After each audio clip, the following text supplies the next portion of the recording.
In this series, we are looking at the East African nations. How do they compare to their then contemporaries at independence? Are they better? Or have their contemporaries outsmarted them? We will be putting the spotlight on Kenya, Tanzania, Uganda, Rwanda, Burundi, Democratic Republic of Congo, and South Sudan. We will be using socioeconomic indicators such as health, education, GDP, and governance. Welcome aboard.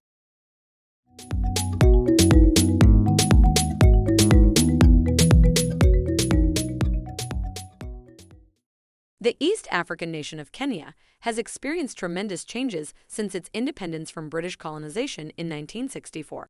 In this video, we'll look at the country's overall progress and development in four main areas: economy, education, health, and governance. By comparing how these fields have changed over time, it is possible to gain insight into the transformation of Kenya as a whole. In 1960, Kenya's economy was largely agrarian with little growth potential or small-scale industry with a GDP of around $6 billion. The population depended almost exclusively on subsistence farming practices and had limited access to markets outside of their region. While the Kenyan shilling was introduced in 1966 as the official currency, it wasn't until 1969 when the country established its first central bank. Today, Kenya has become one of Africa's economic powerhouses with a GDP estimated to be around $110 billion in 2022. The government has focused heavily on improving infrastructure by developing roads, railways, and airports throughout the country, which has enabled increased trade within East Africa and beyond. Kenya is on an infrastructural development trajectory, from the construction of modern motorways like Thika Highway or the Nairobi Expressway, to the construction of the standard gauge railway between coastal and tourist hub city of Mombasa, to the capital city, Nairobi. Under President Uhuru, the country commissioned the construction of ports in the coastal region, and the regeneration of the port in the lakeside city of Kisumu. The Kisumu project opens up a vital communication link with the other East African countries via Lake Victoria. This is a strategic move by the Kenyan government, as trade between the East African countries is bound to increase with the success of the East African community integration. The service sector makes up almost half of GDP contributions due to a growing focus on technology and digital services such as mobile banking applications like M-Pesa, which have helped reduce financial inequalities across urban centers. Overall, this has provided greater opportunities for Kenyans to invest in their futures and build longer-term wealth for their families. Compared to other countries with similar economies in 1960, such as India, Indonesia, and South Korea, Kenya's growth is less impressive than theirs. India's GDP in 2022 of $3.4 trillion is more than 30 times that of Kenya, while Indonesia's GDP of $1.2 trillion is 12 times more than Kenya's, and South Korea's is 17 times larger than Kenya's. Before independence, educational opportunities were extremely limited due to colonial restrictions placed upon African citizens. Only 6% of Africans in primary school during this period went on to secondary school, while higher education remained out of reach for most Kenyans outside wealthy families who could afford international tuition fees. In 1968, only 3% of Kenyans had completed secondary school education. However, by 2015, this number rose significantly to 41%. This improvement compares favorably against other countries with similar educational structures in the past, such as South Africa, which had an enrollment rate just over 48%, or Tanzania, which had an enrollment rate lower at 30%.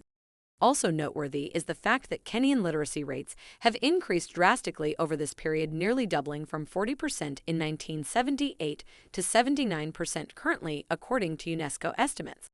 This indicates not only does Kenyan students now have greater access to education, but they are also completing secondary school levels at higher percentages than their regional peers, thus showing more promising future prospects for both individuals and the country as a whole.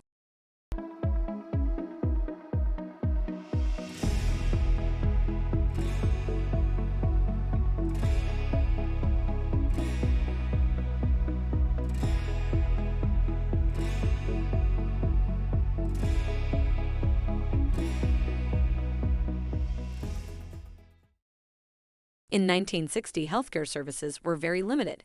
So people often relied on traditional healers instead, due to health facilities being scarce or non-existent outside major cities, such as Nairobi or Mombasa. Additionally, preventable illnesses such as malaria posed major threats, especially among children under age 5, making them more vulnerable without proper medical care available nearby. This is further compounded by poor hygiene practices that continue even today in some areas due to lack of access to clean water sources or effectively functioning sanitation systems. Overall, this lack of healthcare coverage greatly affected life expectancy rates back then, dropping down below 48 years old average, while infant mortality rates were also high.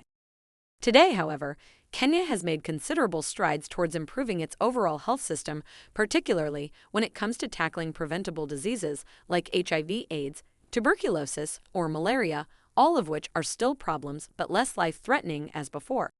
Thanks to initiatives such like free antiretroviral treatment offered through government-sponsored programs alongside strong campaigns encouraging regular checkups, screenings, vaccinations, etc. There's now access to more modern equipment and advanced treatments like surgeries, chemotherapies, etc. Plus hospitals staffed expertly with trained doctors, nurses, and other professionals ready to provide best possible care regardless of location. Even rural villages tend to have few clinics offering basic essential services. Innovations like telemedicine make remotely located medical consultation easier and cost-efficient than ever before. Cumulatively, these efforts have resulted to improved life expectancy rates far above what it used to be, standing currently around 68 years old, which is a remarkable indicator of progress made in the past couple decades.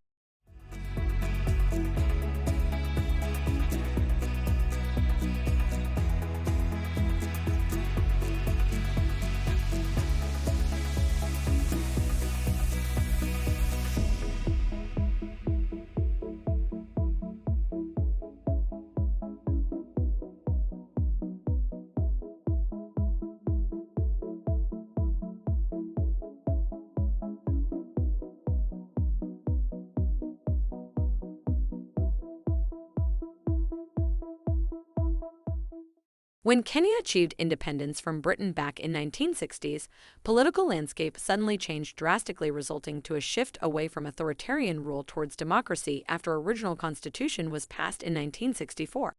It outlined a fair representation based on multi-party system where citizens finally had opportunity to elect representatives to positions of power, although president still held ultimate authority overseeing executive branch and to a greater extent the legislative assembly.